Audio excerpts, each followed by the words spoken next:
예수님은 지난 금요일 오후 3시경에 십자가에 못 박혀 돌아가셨습니다. 그리고 오늘 주일 아침 새벽에 다시 살아나셨습니다. 예수님의 십자가의 죽음과 부활은 지난 2000년 동안 교회가 일관되게 주장한 사실입니다.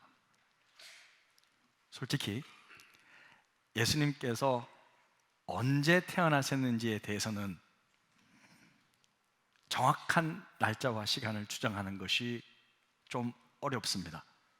그러나 예수님이 언제 어디서 십자가에 못 박혀 죽으셨다는 사실은 예수님을 주로 믿지 않는 역사학자들도 모두 다 동의하는 바입니다. 그 날짜와 시간이 정확하게 기록되어 있습니다. 당시 유대인의 최고 명절인 유월절을 바로 앞두고 있었기 때문에 예루살렘에 유대인들이 많이 와 있었습니다. 수만 명이 움집해 있었습니다. 그리고 예수님 자체가 그 당시에는 화제의 인물이었습니다. 혹시 메시아가 아닌가? 왜? 온갖 기적들을 행하셨거든요. 혹시 저분이? 라는 그런 생각들을 하고 있었는데 예수님에 대한 불법적인 재판이 밤에 이루어지죠. 그리고 곧바로 그 다음날 사형 선고가 내려지기 때문에 이 자체가 큰 화제거리였습니다. 그래서 최소 수백에서 제 생각에는 한 수천 명 정도가, 골고다 언덕은 오늘날로 치면 시청 앞 광장 같은 그런 곳이기 때문에 수천 명 정도가 십자가에 못 박혀 죽는 것을 다 함께 보았습니다. 이처럼 예수님은 십자가에서 완전히 죽으셨습니다. 그런데요, 이렇게 불법적인 재판을 통해 억울하게 잔인한 고통 속에서 예수라는 한 유대인 청년이 십자가에 못 박혀 죽는 것으로 끝이 났다면 교회는 탄생하지 않았을 거예요. 사실 그게 우리랑 무슨 상관이 있습니까? 죄송한 이야기지만 이 땅에도 수많은 사람들이 지금 죽고 있잖아요. 이유가 있어서 죽는 사람도 있지만 억울하게 죽는 사람도 많아요. 전쟁과 재난을 통해. 지금도 온갖 나라에서 죽고 있는데 우리가 이름을 압니까? 어떻게 기억합니까? 우리가 그 사건을 꼭 알아야 됩니까? 우리나라 일도 아니고 2000년 전의 일이고, 그것도 저 중동의 한 유대인 청년이 죄가 없이 억울하게 십자가에 못 박혀 죽을 때 그 사건을 꼭 우리가 알아야 되냐고요. 예? 먹고 살기도 바쁜데 굳이 그것까지 알아야 하나요? 예? 뭐 그것까지 알아야 되니? 뭐 그것까지 알아야 됩니까? 그래서 예수님의 십자가의 죽음은 당시에도 뭐 기적을 좀 행해서 메시아인 줄 알았는데 아니구만, 한 청년이 억울하게 죽어서 그런 사건으로 잊혀질 이야기였어요. 그런데 이 사건에 대박 반전이 일어난 겁니다. 갑자기 십자가에 못 박혀 죽었던 그 예수 청년이 죽은 지 3일 만에 부활했다는 황당한 소식이 들리기 시작합니다. 당시 예수를 따랐던 그 제자들도 예수님이 붙잡혀 있을 때 전부 도망갔거든요. 혹시 자기들도 잡혀서 죽을까봐 다 도망다녔습니다. 뭐처럼? 바퀴벌레처럼 도망다녔어요. 바퀴벌레 어때요? 불 탁 켜면 어떻게 해요? 야 나와라 나와라 해도 나와요 안 나와요? 안 나오잖아요. 숨으면 안 나와요 바퀴벌레. 그것처럼 다 도망다녔어요. 수제자였던 베드로, 예수님을 가장 죽기까지 따르겠습니다 라고 고백했던 수제자 베드로, 예수님을 모른다고 몇 번 부인했습니까? 3번 부인했다는 말의 의미는 뭐냐면, 유대인들에게 3은요 3번 이상 안 물어봐요. 여러분, 3은 완전수잖아요. 완전히 그 존재 자체를 부정했다는 뜻입니다. 그렇기 때문에 완전히 예수님의 죽음은 잊혀질 사건이었어요. 제자들도 다 도망가고 그냥 그대로 끝나는 거예요. 그런데 그 숨어있던 제자들이 갑자기 길거리에 나와서 하는 말이 예수님이 다시 살아나셨어! 그렇게 말을 하기 시작하는 거예요. 갑자기 소문이 막 들리기 시작하는 거예요. 유대 종교 지도자들이 그들을 부릅니다. 너희들 어디서 그런 거짓말을 함부로 퍼뜨리는 거야? 너희들도 예수처럼 잡혀서 십자가에 못 박혀 죽고 싶어? 한 번 더 그런 거짓말을 퍼뜨리면 다 가두고 너희들 다 죽을 줄 알아? 다시는 하지 마. 그러면 이렇게 겁박을 하면 다 알겠습니다, 알겠습니다 하고 더 도망갈 줄 알았는데 갑자기 제자들이 돌변을 하는 거예요. 흥분을 감추고 눈을 치켜들고 죽일 테면 죽여봐요, 죽여봐라고. 예수님이 부활하셨는데 뭐 우리 거짓말 하라고? 이제 그렇게는 못 살아. 갑자기 이러는 거예요. 아니 근데 하지 말라니까 더 하는 거야. 그리고 갑자기 제자들뿐만 아니라 여기저기서 부활하신 주님을 만났다는 소문이 들립니다. 야, 너도 만났어? 나도 만났는데. 나도 어저께 만났어. 예수님이 부활하셔서 그 소문이 갑자기 팔레스타인에 삽시간에 퍼지는 거예요. 그래서 여러분 2000년 전 그 부활 사건의 소식을 지금도 여러분이 듣고 있는 거예요. 지금도 듣고 있는 거예요. 거짓말 같으면요 금방 탄로 났겠죠. 다 끝났겠죠. 여러분 교회들 다 문 닫았겠죠. 근데 그게 아니라 온 세상에, 사방에, 모든 나라에 전파되는 거. 자, 여러분은 이 부활의 사실을 어떻게 받아들이고 있습니까? 정말 예수님이 부활하셨다고 믿으십니까? 죽은 사람이 살아났다. 자, 이것을 어떻게 이해하고 받아들여야 할까? 상식적으로 받아들이기 어렵죠. 현실 세계에서는 일어날 수 있는 일이 아니잖아요. 비과학적인 일이 아닌가? 어떻게 믿을 수 있는가? 상식적으로 그런 생각이 들 수 있습니다. 그런데 여러분, 우리 제자반 때도 이야기했지만 좀 복습하는 심정으로 한번 들어보면요, 과학이라는 건 뭐예요? 과학이라는 것은 사실을 바탕으로 가설을 세우고 그것을 증명하는 방법으로 검증을 하는 과학이잖아요. 그런데 부활과 관련된 인정한 그 사실들을 딱 정보들을 모아보면요, 다음과 같이 부활과 관련된 세 가지 주요 사실이 있는데, 첫 번째가 뭐냐면 예수님은 십자가에 죽었다는 거예요. 두 번째, 그 뭐 죽었으면 그 사람이 시신에 묻는 무덤이 있잖아요. 무덤이 비어 있었다는 거예요. 빈 무덤이라는 사실이 확실한 게 예수님을 죽였던 대제사장이 확인을 했어요. 근데 진짜 비어 있는 거예요. 어떡하냐? 비어있네, 어떡하냐? 그러면 최소한 종교 지도자들이 좀 되면 정직하게, 그 사람이 부활한다고 했는데 정말 하나님이 하신 것이 아닐까? 이런 퀘스천을 던져야 되잖아요. 그게 아니라 자기 밥그릇 뺏길까봐 어떡하냐 하다가 제자들이 시체 가져갔다고 말해. 그렇게 헛소문을 퍼뜨리는 거예요. 그리고 세 번째는 제자들이 급격하게 변화되었습니다. 무서워 도망갔던 제자들이 갑자기 거리로 나와서 부활했다고 외치기 시작하는 거예요. 자, 이 사실을 어떻게 받아들여야 할까? 그래서 부활과 관련해서 학자들이 모였어요. 사람들이 모였습니다. 그래서 여러 가지 설들을 만들기 시작했어요. 대표적인 설이 세 가지인데, 첫 번째는 시체 도난설입니다. 제자들이 밤에 몰래 그분의 시신을 훔쳐가서 예수님 부활했다고 주장했다는 가설이에요. 두 번째는 기절설이에요. 실은 예수님이 죽은 것이 아니라 십자가에서 너무 고통스러우니까 잠시 기절한 척 했대요.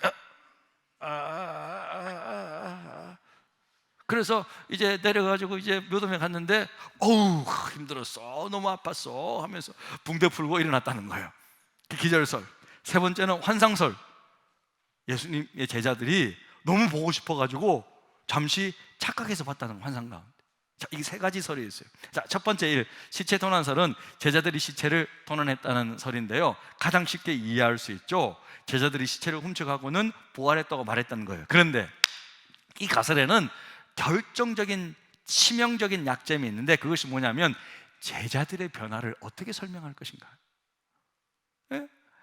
제자들이 주님의 시체를 훔쳐가 놓고는 주님이 부활하셨다는 믿음에 자기 목숨을 건다? 그리고 전부 목숨 걸고 부활의 주님을 전하다가 순교를 다 당했다? 자기 목숨을 이렇게 여기에 걸었다고? 이게 말이 안 된다는 거예요.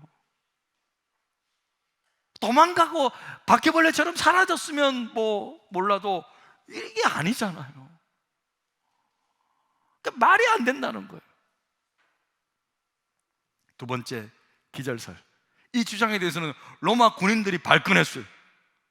우리가 확실히 매질을 하고 그냥 죽는 거 보고 확실히 이렇게 쓰러져 있길래 6시간 뒤에 십자가에서, 그리고 창으로 푹 찔렀잖아요. 물과 피가 다 쏟아진 것을 본인들이 확인을 했는데, 그리고 100번 양보해가지고 거기서 죽지 않았다 치자. 그런데 무덤 안에 이렇게 넣어놓고 돌로 입구를 막아놨는데 갑자기 기절한 상태에서 예수님이 푹 잘 잤네 하면서 막 붕대를 막 풀고 일어나가지고 그 무거운 돌을 밀어서 군인들이 있는 데서 탈출했다? 이건 우리가 생각해도 말이 안 돼. 자기들도 말이 안 되는지 이것은 폐기됐어요. 말이 안 된다. 세 번째, 환상설이에요. 환상 속에서 제자들이 주님을 본 것이라는 거예요. 근데 여러분, 환상이라는 것은 무슨 열망이 있어야 되잖아요. 주님이 부활하시리라는 열망이 있을 때 환상도 보는 것이지, 애초에 기대도 없이 도망치던 제자들이 주님의 부활의 환상을 봤다? 희박한 거예요, 가능성이. 그리고 환상은 한두 명이 보는 거잖아요. 500명이 동시에 볼 수는 없잖아요.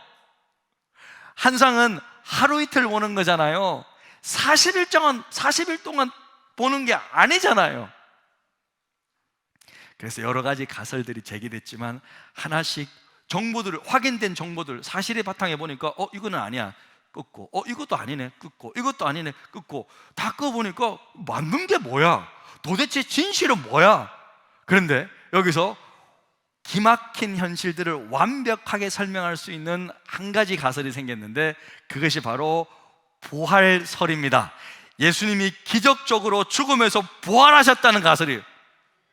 이 내용이 워낙 놀랍고 이 초과학적, 비과학적이라서 쉽게 논의의 장 가운데 끌어들이지 않았어요. 막 주장해도 헛소리 하지 말라 그래, 절대 그럴 일 없어 하다가 도저히 설명이 안 되니까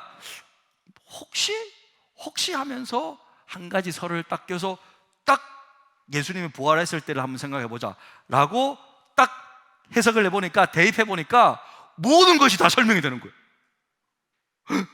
빈 무덤도 설명이 되고, 제자들이 급격하게 변화된 것도 설명이 되고, 수많은 사람들이 예수님을 봤다는 그 말들도 다 정황들이 다 딱딱딱 떨어져 맞는 거예요.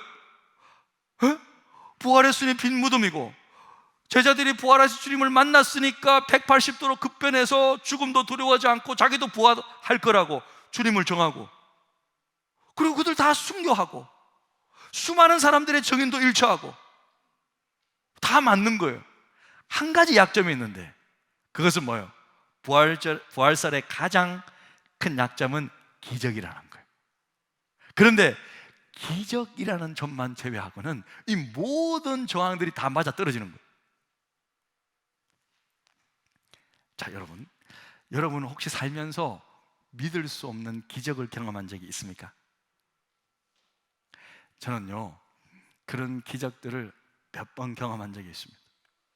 가장 기억에 남는 것이, 첫 번째가 전에도 잠깐 말씀드렸지만 스키장에 신방 갔을 때, 뉴욕에서 살던 한 친구가 이제 캘리포니아로 스키 타러 왔는데, 우리 교회 친구들 만나서 이제 스키를 열심히 타고 있는데, 이 친구가 운동을 잘한다고 좀 많이 까불었어요.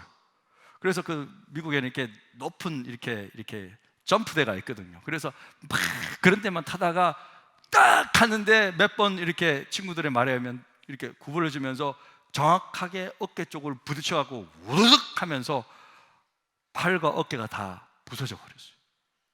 그래서 막 911이 와서 막 정말 응급처치를 하고 해서 이제 겨우 내려오는 중에 제가 딱 도착했는데 그렇게 걸어오는 거예요. 울고 있더라고요. 목사님, 내가 너무 아파가지고요, 병원에 좀 데려다 주세요. 병원에 가라 그래가지고 너무 놀란 거예요. 왜 이랬냐? 그럼 저도 너무 놀라고 우리 형제들 다 모여가지고 같이 이제 기도하고 가자 해서 기도하고, 주여 불쌍히 여겨 주십시오, 주여 고쳐주십시오, 불쌍히 여기십시오. 기도를 딱 하고 딱 일어났는데 갑자기 그 친구가 이게 뭐야? 팔을 돌리고 있는 거예요. 갑자기 팔을 돌리고 목사님 안 아파요, 다 나은 것 같아요 하면서 그러는 거예요. 우리 같이 있던 형제들이 다 기절을 해버렸어요. 다 넘어가 버렸어요. 그때부터 그 친구가 간증을 하기 시작하는데요, 자기도 처음으로 경험했다고. 그러니까 우리 청년부가 갑자기 한 100여 명 늘어버렸어. 할렐루야. 와. 그리고 제가 한번 경험한 적이 있는데, 제 몸이 처음에 이제 유학 갔을 때 너무 아팠을 때였어요. 그때 너무 아팠을 때 몸이 완전히 굳어져 버렸어요. 그래서 고개도 돌릴 수가 없어졌어요. 오른쪽으로 고개 돌리려면 이렇게 움직였어요. 왼쪽으로는 이렇게 움직여야 돼요. 다 굳어져 버려요. 책도 못 읽었어요. 한 20분 읽으면 아파서 못 읽는 거예요. 아, 이제는 한국으로 돌아가야 되는가 보다, 그렇게 생각했는데, 우연히 만난 한 여자 목사님 통해서 안수기 기도를 받았는데 기적적으로 완전히 낫게 됐어요. 할렐루야. 제가 그렇게 체험한 뒤로부터, 그때부터 제가 안수기도 하기 시작했어요. 내가 알지 못하던 일이 실제로 있는 거구나. 그리고 마지막으로 제가 기억나는 것은, 이제 공부할 때 제가 이제 열심히 전도하고 사역하느라 공부할 시간을 놓쳐버린 거예요. 그리고 마지막 날 파이널, 이렇게 기말 시험 전날이 되었어요. 교수님이 8문제가 낸다는데, 그때 책이 얼마나 두꺼웠냐면 이런 두꺼운 책이었어요. 여기서 8문제 낸다는 거예요.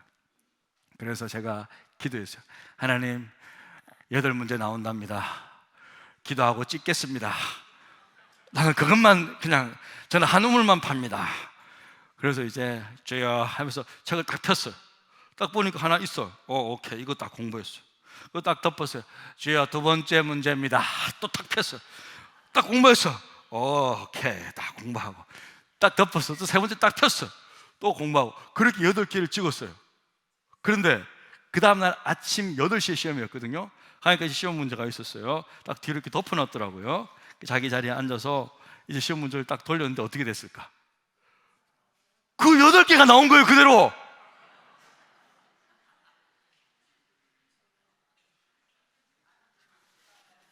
여러분, 안 믿어도 돼. 제가 경험했다고. 제가 하나님 앞에서 제가 이런 사기를 칠 수는 없잖아요. 저는요, 딱 돌렸는데 그 8문제가 딱 있길래, 제가 시험 문제 빨리 쳐야 되잖아요. 못 풀겠더라고요. 그냥 눈물이 났어요. 한 5분 울었던 것 같아요. 주님, 너무 감사합니다. 이렇게까지 안 하셔도 되는데, 한 문제 정도는 안 나와주셔도 되는데. 진짜. 그리고 정말 그때 정말 제일 좋은 성적을 받고 장학금도 받고 그랬던 역이 있어요. 그래서 저는 살면서 이런 기적들을 몇 번 경험한 적이 있어요. 사실 좀 몇 번 있었어요. 저뿐만 아니라 기도해 줬던 분들이 경험을 한 적이 제법 있습니다. 저는 과학적으로 설명할 수 없는 이런 기적들을 믿기 때문에 결론적으로 부활도 믿습니다. 기독교인을 떠나서 모든 사실들과 가설들을 정직하게 평가해 보아도 4번째 가설인 부활을 믿는 것이 훨씬 더 저는 과학적이고 정직한 믿음이라고 믿습니다. 많은 사람들이 예수님을 성인으로 알고 있어요.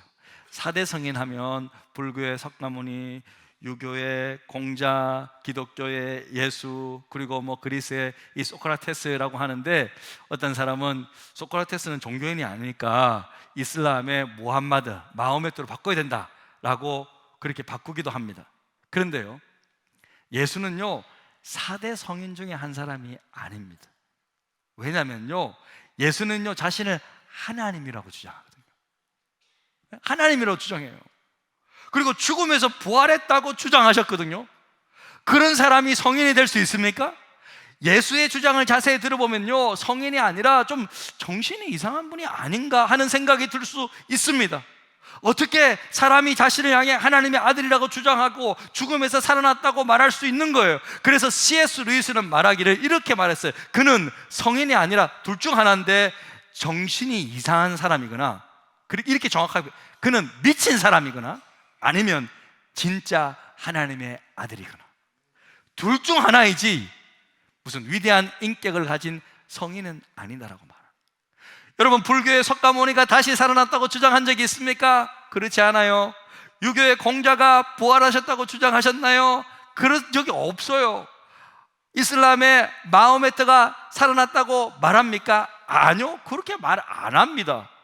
그들은 훌륭한 성인일 수 있어요. 다 무덤들이 있습니다. 무덤 화려하게 장식해 놨어요. 보면 예? 성지라고 말합니다, 각 종교에. 하지만 유일하게 예수님은 무덤이 없습니다. 우리 성기순례 갔었잖아요.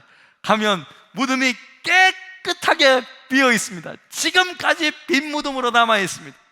왜요? 그는 성인이 아니니까요. 그는 하나님이십니다. 예수님은 살아나셨습니다. 죽음에서 부활하셨습니다. 사랑하는 성도 여러분, 우리의 죄를 위해 기꺼이 죽으시고 절망이 가득한 어둠 속에 계셨던 주님은 3일 만에 다시 살아나셔서 지금도 여전히 활동하고 계십니다.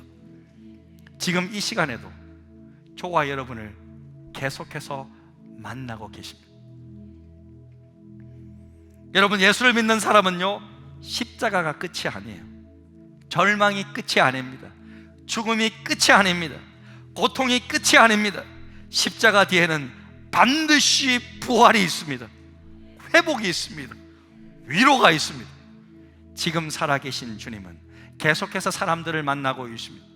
지금 살아계신 주님은 계속해서 사람들을 변화시키고 있습니다. 부자나 가난한 자나 건강한 자나 아픈 자나 기쁜 자나 슬픈 자나 수많은 사람들이 지금도 여전히 살아계신 주님을 만나고 있습니다.